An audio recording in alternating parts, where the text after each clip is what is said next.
বাঁদর মামা পেল একটা কলার কাঁদি। কলা দেখে বাঁদর মামা লাফালো খুবই।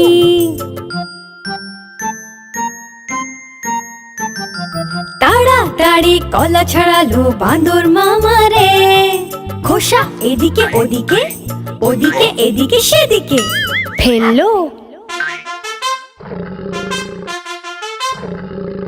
বড় টুকরো মুখে ঢুকিয়ে মুখ খুলে পুরো কলা চিবোলো।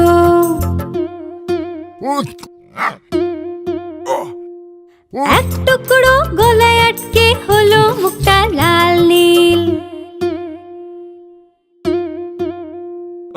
ভালুক দাদা তখন বাঁদর মামার পিঠ চাপড়ে জল খাইয়ে বোঝালো ওকে, মুখে খাবার কখনো বেশি নিও না, ছোট টুকরো নেবে, মুখ বন্ধ করে চিবোবে। মুখে খাবার কখনো বেশি নেবে না, ছোট টুকরো নেবে, মুখ বন্ধ করে চিবোবে।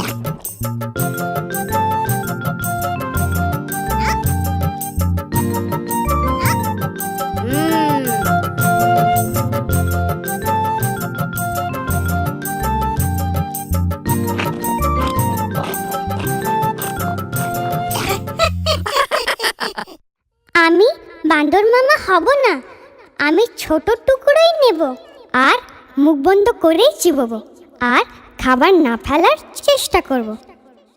তোমরা তোমাদের খাবার কিভাবে খাও কমেন্টে লিখে আমাদের জানাও।